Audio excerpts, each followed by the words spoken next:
Bonjour à tous, dans cette vidéo, je vous propose de faire vos premiers pas en programmation informatique et de découvrir l'utilisation du logiciel Python. Pour cela, nous allons utiliser un exemple simple que nous avons déjà vu en classe. Il s'agit du programme de calcul suivant. L'objectif de cette vidéo est de transcrire ce programme dans le logiciel Python à l'aide d'un ordinateur pour découvrir le langage propre à Python et aussi faire fonctionner ce programme afin que vous compreniez un petit peu quel est l'objectif de la programmation informatique. Je vous invite dans cette vidéo à prendre des notes, notamment sur le langage Python qui va être rencontré puisque nous serons amenés à l'utiliser fréquemment en classe. Pour démarrer, vous devez disposer d'un ordinateur et nous allons nous rendre sur le logiciel Python à l'aide du site internet suivant, le site gcompris.com, sur lequel vous allez trouver une interface qui sera facile à utiliser. Je vous invite à rentrer ce lien sur votre ordinateur et nous nous retrouvons dans un instant pour que je vous explique les différentes démarches de la programmation de notre programme de calcul. En vous rendant sur le site gcompris.com, vous devez donc avoir sous les yeux la page que vous voyez à l'écran. Sur cette page, vous allez voir en haut ici un onglet Python, je vous laisse cliquer dessus. Et dans l'onglet Python, vous verrez apparaître un menu dans lequel vous avez plusieurs fonctionnalités possibles. Pour accéder à Python, on ira toujours sur Démarrer avec Python, ce qui nous permettra de saisir nos programmes. En dessous, vous avez des explications sur différentes fonctionnalités Python, dont certaines vont être vues dans les programmes d'aujourd'hui.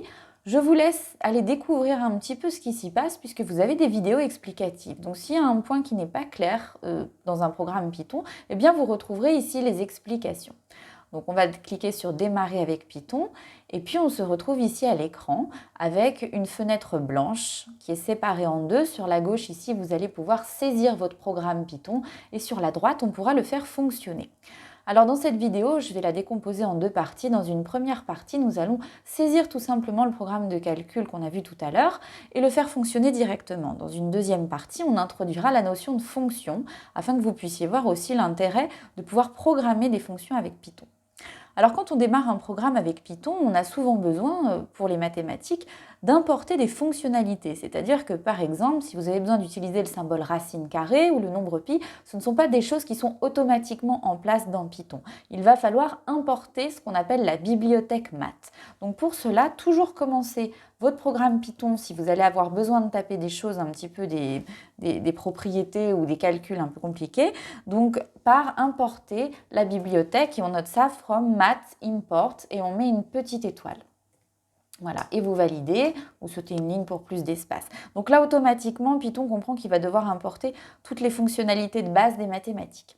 Alors ensuite, donc notre programme, si je vous rappelle un petit peu les grandes lignes. Donc il démarrait par saisir x et puis après il y a différentes affectations. On va introduire ici trois variables, a, b et y, et puis au final afficher y. Alors, saisir x, qu'est-ce que ça veut dire? Ça veut dire que c'est l'utilisateur, donc vous, moi, qui devons choisir une valeur de x quand on souhaite faire fonctionner ce programme. Ici, il n'est pas question de choisir une valeur de x en particulier, mais plutôt de dire à l'ordinateur que c'est l'utilisateur, quand il fera fonctionner le programme, qui va choisir la valeur de x. Et donc, l'ordinateur va devoir simplement demander à l'utilisateur quelle valeur il veut donner à x. Donc ici, on va l'écrire tout simplement x égale. Et pour dire demander avec Python, on utilise input, I-N-P-U-T. Donc je vais vous l'écrire, je vais compléter un petit peu ce que je dis. Donc input. Et il va falloir faire attention ici parce que il faut qu'on fasse comprendre à l'ordinateur que notre x correspond en fait à un nombre réel quelconque. Donc x peut parfois être un entier, x peut parfois être un nombre décimal ou un nombre réel quelconque. Dans ce programme, je vais choisir d'en faire un nombre réel, ce qui nous permettra d'utiliser n'importe quelle valeur pour x. Alors pour cela, il faut le préciser à l'ordinateur. Si le nombre est un réel quelconque, on va dire que ce nombre est un flottant. On va l'écrire float. Et je vais donc saisir mon programme, le début de mon programme sous cette forme-là. Float input. Je vous compléterai ça tout à l'heure en vous montrant quelques petites subtilités avec ça. Donc en écrivant ça, je fais comprendre à l'ordinateur qu'il va devoir demander tout à l'heure à l'utilisateur, donc demander input, un nombre réel, un flottant, float. Je reviens à la ligne. Ensuite, les affectations sont assez simples. La première étape, c'était d'affecter à A la valeur 3x moins 3. Alors vous allez tout simplement l'écrire A égale 3 fois x moins 3. Ici, bien préciser le symbole multiplié. Si vous écrivez 3x, ça ne marchera pas. Donc bien 3 fois x moins 3. Deuxième étape, on va affecter à B, d'après le programme, la valeur x plus 3. Donc on l'écrit tout simplement comme ça. Dernière étape, y égale A fois B. Et la dernière étape du programme consiste à afficher Y. Donc le but ici, ce sera que l'ordinateur puisse nous afficher à l'écran la valeur finale du Y quand on lui aura donné une valeur X de départ. Alors c'est à connaître aussi, l'affichage dans Python se fait avec la consigne print. Et donc en écrivant print Y, je dis à mon programme de m'afficher Y. Voilà, donc vous avez écrit ici un programme en langage Python qui correspond à notre programme de calcul. Alors ensuite, nous allons l'enregistrer et le faire fonctionner. Donc pour ça, vous allez ici aller sur le petit symbole Run. Voilà, donc vous accédez et vous appuyez sur Run. Et vous voyez qu'on bascule ici avec un petit curseur dans la fenêtre de droite. Alors le petit curseur, ça veut dire que l'ordinateur attend qu'on lui donne quelque chose. Donc en l'occurrence ici, votre ordinateur attend que vous lui donniez la valeur de X. Donc je vais choisir une valeur au hasard. Si par exemple je prends X égale 3 et je valide avec entrée, eh bien l'ordinateur me donne 36. Qu'est-ce que ça veut dire? Ça veut dire qu'en lui donnant 3, il a compris que c'était la valeur du X, il a fait l'ensemble des calculs A, B, Y, et ce qu'il m'affiche à l'écran, le 36, correspond à Y final qui a été calculé avec ce programme. Alors, je vais vous montrer un petit quelque chose ici. Si dans mon float input qui est sur la gauche de mon programme, donc je reviens dans mon programme de calcul ici, je vais mettre du texte parce que vous avez vu quand on a lancé le programme et puis qu'on se retrouve avec le petit curseur qui clignote à droite, si on n'est pas l'utilisateur qui a aussi écrit le programme, on ne sait pas trop ce qu'il faut noter à ce moment-là. Donc on va préciser avec du texte. Pour écrire du texte avec Python, on saisira toujours le texte entre guillemets. Donc tout ce qui est noté entre guillemets avec Python se retranscrira directement comme du texte dans la partie de droite, dans la console, la console étant la fenêtre ici dans laquelle on va faire fonctionner notre programme. Et puis, je vais ici donner une consigne, donc donner une valeur à X. Voilà, j'écris simplement ce texte-là et vous allez voir la différence quand je vais faire refonctionner mon programme. Donc je réappuie sur Run.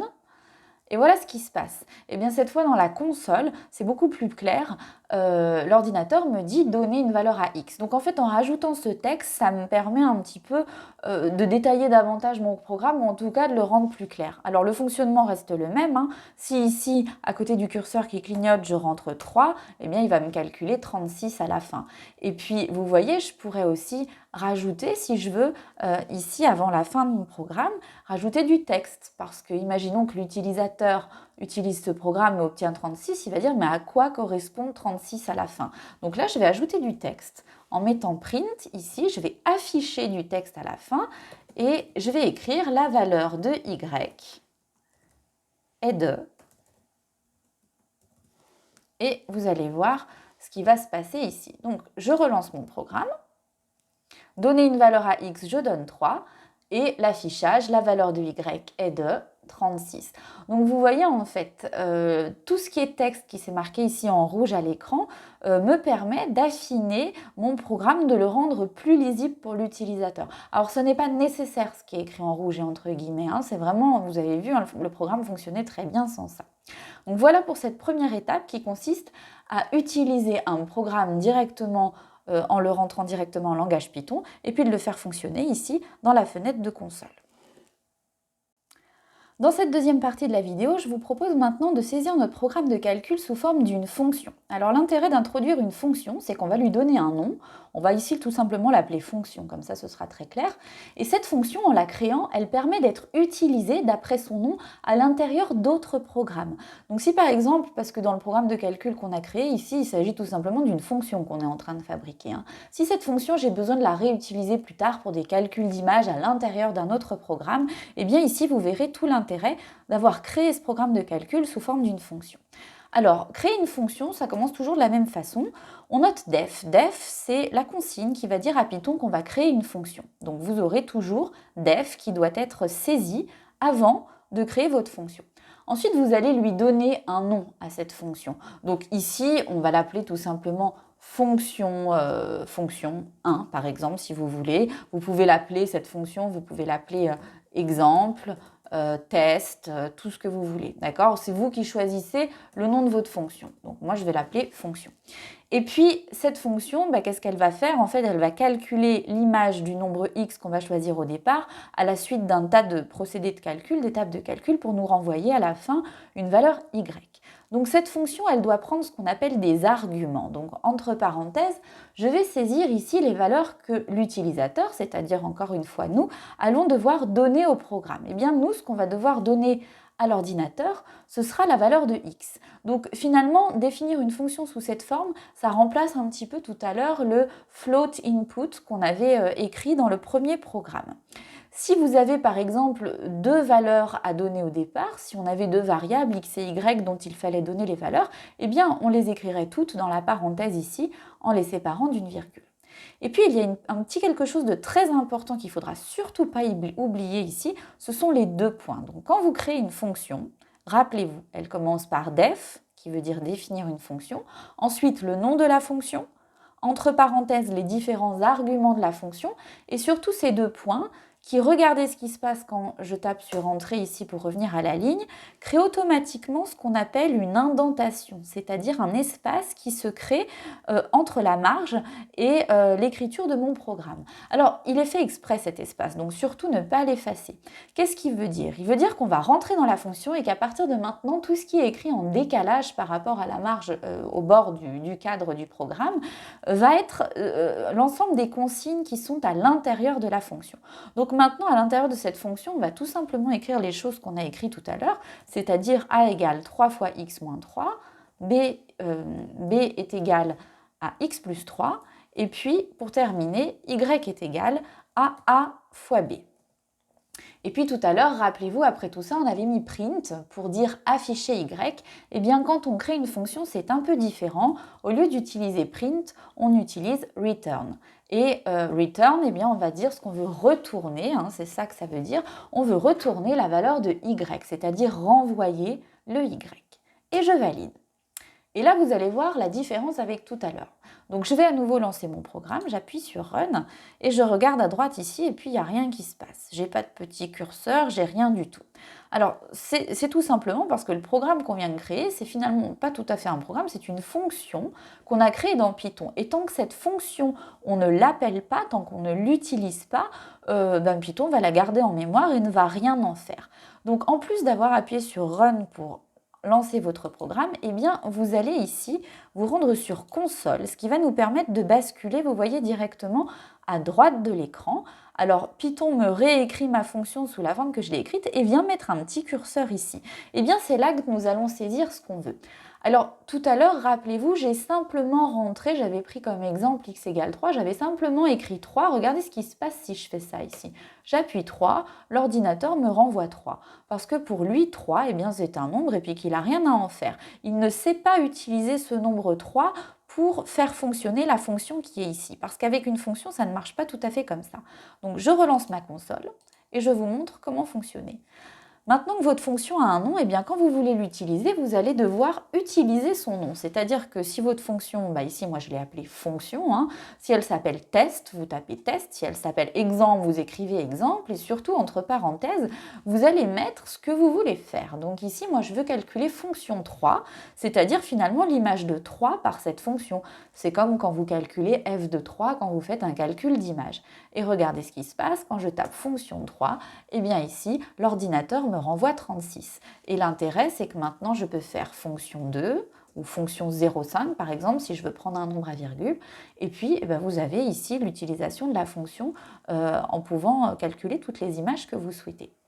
L'intérêt de faire une fonction, c'est surtout que si je continue ici dans la gauche, dans la fenêtre de saisie, à saisir d'autres programmes et qu'à un moment j'ai besoin de ce programme de calcul-là, eh bien il suffira que je l'appelle fonction x et je pourrai automatiquement renvoyer Python à l'utilisation de ce programme-là.